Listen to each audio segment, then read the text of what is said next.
So, have you ever wondered why some places just seem to thrive while others, even with all the advantages in the world, feel, well, trapped? Today, we're going to dig into the invisible architecture of power. We're talking about how laws and economic structures, not just geography, can literally decide a region's fate. And we're going to start with the story of one island that explains it all: Puerto Rico. Okay, so let's just jump right in. If you look at most maps of the US, you'll see Puerto Rico kind of stuffed into a little box, totally out of scale, almost like an afterthought. But here's the reality check. In the real world, it's not some little island just off the coast of Florida. It's the easternmost anchor of the Greater Antilles, a full 1,000 miles away from Miami. And believe me, that location is everything. For hundreds of years, you got to think of this island less as a tropical paradise and more as a fortress. Why? Because it sits at a global choke point. It guards the Mona Passage, which is one of the most critical shipping lanes on the planet, connecting the Atlantic to the Panama Canal.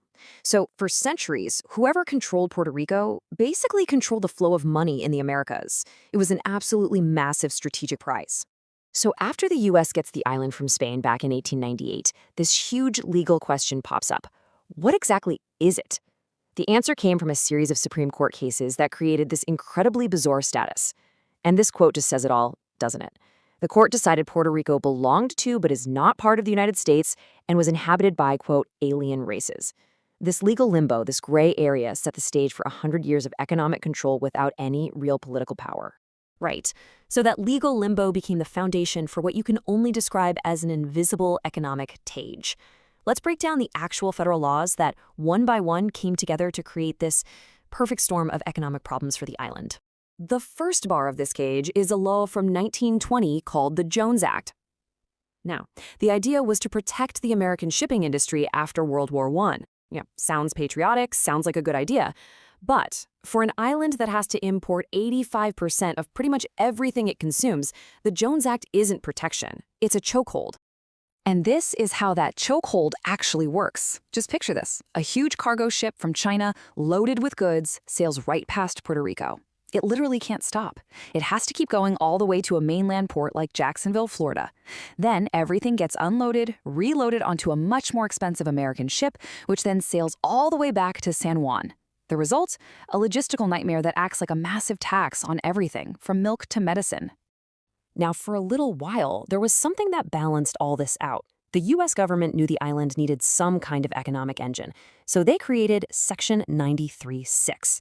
This was basically a massive tax break that turned Puerto Rico into a manufacturing powerhouse.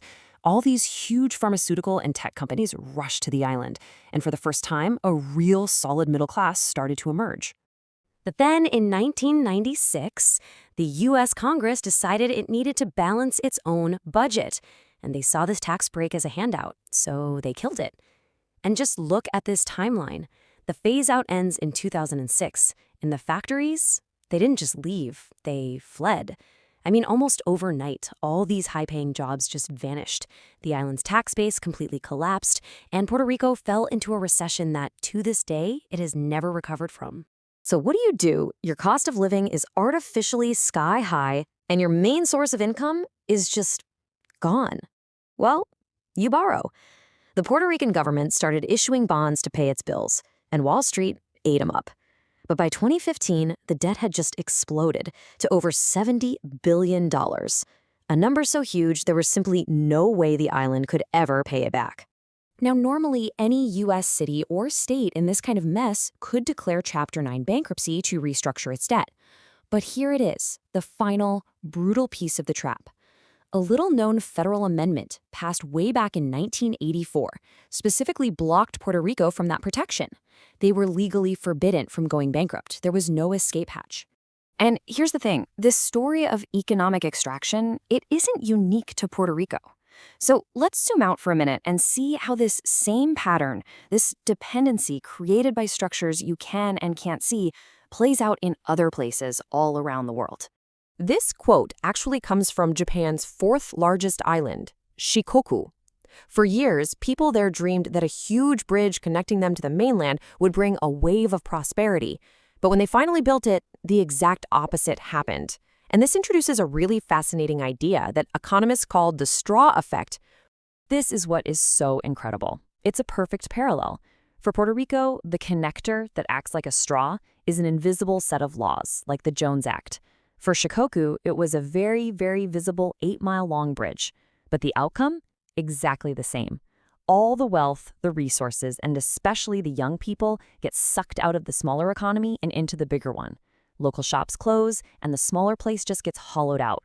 All right, now let's look at a totally different kind of dependency. Just off the coast of Canada, there are these tiny islands, Saint-Pierre and Miquelon. They're the very last piece of France's colonial empire in North America.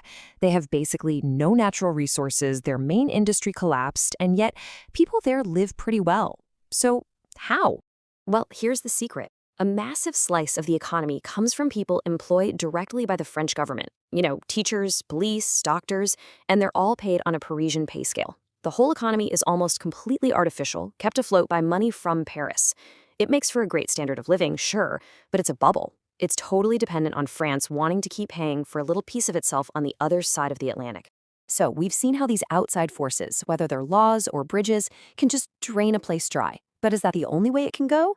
Let's flip this around and see how geography can be used to build strength from the inside and ask what the future could look like for places that have been defined by others for so long. Up to now, we've really been looking at this model where outside structures just vacuum up resources. But it doesn't have to be that way. And this is a really important shift. It is absolutely possible for a place to use its own unique geography to build wealth from within, to create a system that sustains itself instead of one that just gets drained. I mean, just look at a place like Minnesota, for example.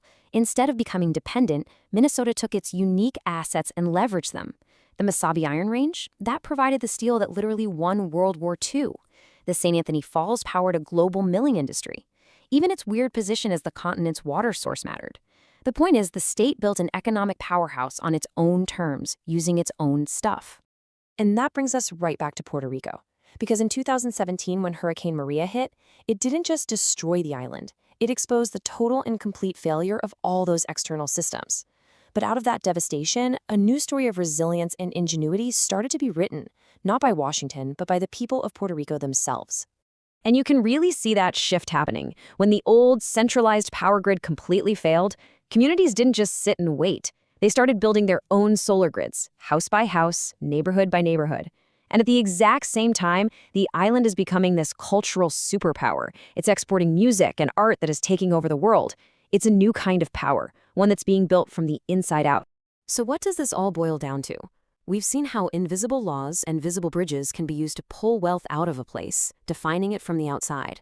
But we've also seen how people can grab their own geography, their own culture, their own resilience, and start writing a completely different story.